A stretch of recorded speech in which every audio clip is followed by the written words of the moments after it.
I love you so much. Oh!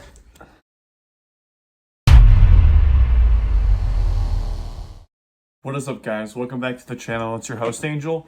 And today I'm going to go kind of back in time real quick to a older video topic that I've done.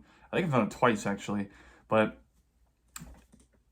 since SHOT Show's done and most of the companies have like announced or at least like put out what pistols they're gonna release for this year, I figured I'd remake this video just to like show you how like important this firearm that we're going over today is, because how well it's done over the past couple of years.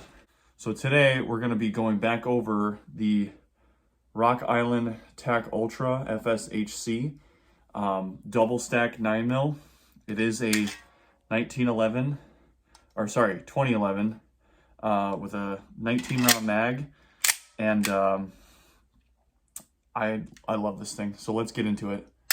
First thing that comes to mind when we talk about this pistol, basically out of all the 2011s out there on the market, this is like the only one that is like a genuine 1911, or at least to my knowledge, this is like a genuine 1911.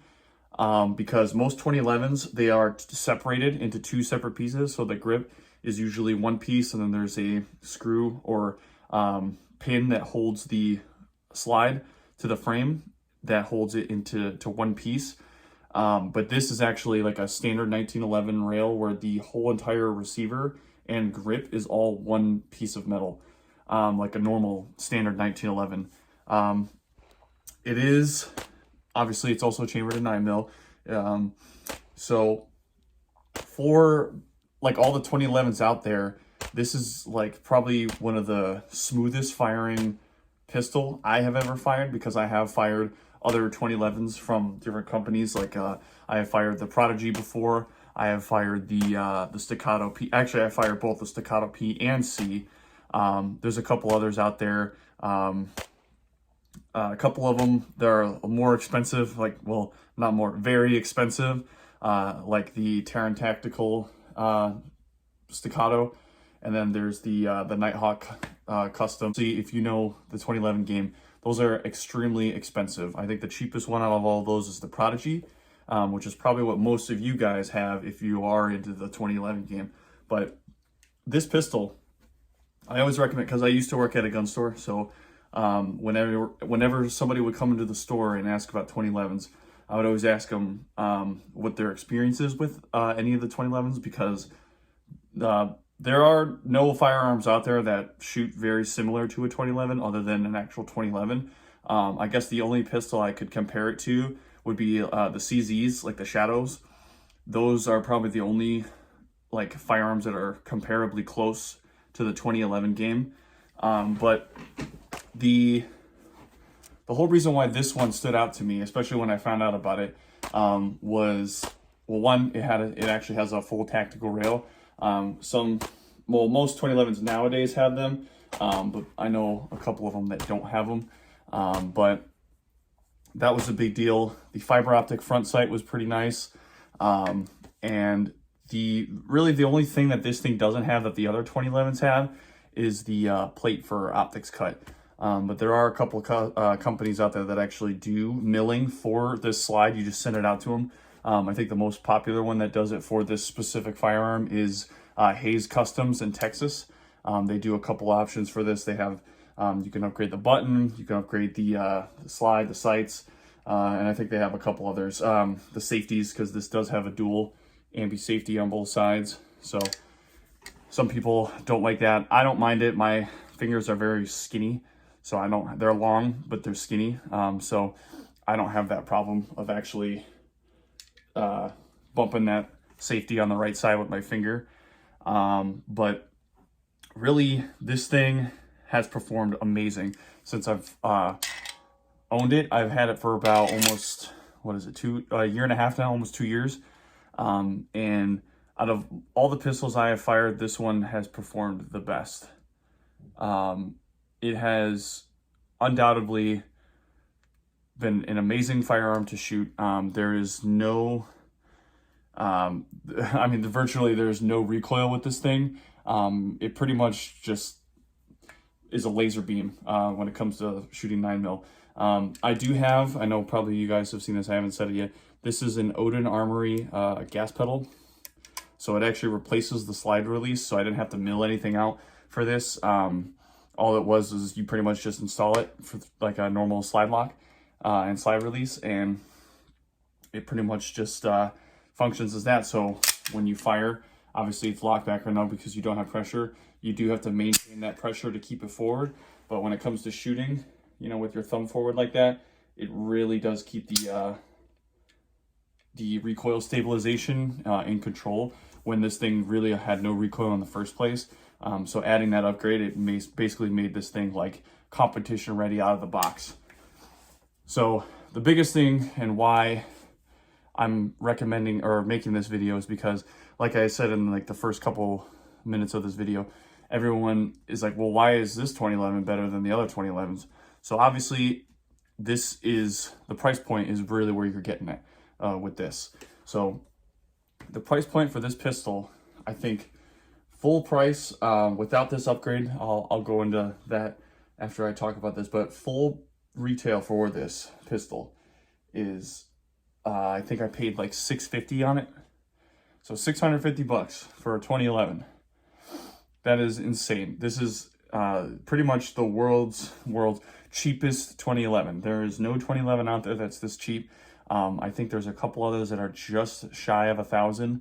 I know the Stealth Arms, like the stock 2011 version with the Glock mags, those are like, I think 12 or 13. And then the Prodigy is not too far off from that as well. But this thing is like the cheapest one you can buy, because I don't even think that's on sale. I think it's like $700 with tax and everything without a sale, which that is dirt cheap. You can like send it out for the milling, like I said, and you know, this upgrade, you can do mags. I know these actually do take the STI mags. I don't have any, but my buddy, he did have a Staccato P, and I used his mags, and this thing did run the mags just fine. So if you don't want to run the stock mag, you can run your STI mags if you have them, because these mags are hard to get. They're also very expensive. So I would recommend using aftermarket mags if you please. But this thing does do the job. I've had no problems with it. I think I've only had a couple like feeding issues, and that was only because of this, getting the hang of it with that pressure. But that's because it's, you know, this is an aftermarket part. This isn't stock. If I wanted to, you know, I could take this off and run the stock slide lock, slide release. Like I said, there was no milling with this. I can run it whenever I want. You can add your flashlight. I did have a light on here, and you can run your optic if that's what you would want as well. But like I was saying, like, this thing is awesome. I know a lot of places don't even have them as like a rental, so I had to kind of like figure that out on my own, like what my own data and like shooting my rounds through it. But this thing has proven very durable, very useful. It's extremely heavy too. It's about almost 3 pounds unloaded. It's almost 3 pounds loaded. So like I said, this thing's got some weight to it. So when you hold it, like, you're definitely getting your workout in if you're shooting this thing for long periods of time. So, you know, if you're not like if you're not used to the big heavy guns, then, you know, this is a good one to get started on, because it's a very smooth shooter. But I will say, like, holding this up for a good while, you're gonna get your wrists and your forearms in a good workout. But doing your drills with this thing, you'll have no problems. In my opinion, I think this thing is still king. If you have the money to spend on like a Nighthawk or even the Triarchs or any of those, like, obviously go ahead and spend your money on those. Like, this is more so for like people that are just getting into the 2011 game, like I did. This thing is a beast, and it's a cool gun to have just in your safe, because if you want to just like shoot for fun, or you want to have like a little competition with your friends to try to be accurate, like, this is the one you want to do. Or you want to beat it up because it's super cheap, so you can replace parts, no problem, because it is a Rock Island. Rock Island is like notoriously known as like the cheaper 1911s. A lot of people don't like Rock Island because of that, but in all honesty, like, the cheapness of it does not mean it's not good quality. I have heard some of their 45s have been just okay, but with this thing, I've had no problems. I'm probably almost in the 2,000 round range with this thing now. And I've had, like I said, no problems with it. So if you guys are trying to get into like the beginner game of the 2011s, I would highly recommend this. If you know how to take down a 1911, it's literally the same way to take apart a 1911, to clean it and all that. So if you already know that, you're already good to go. There's no like special way, like I was saying with like the STI and stuff to take them apart. Standard 1911, pretty much just double stack 9mm. Super awesome. Flare bagwell is a great feature.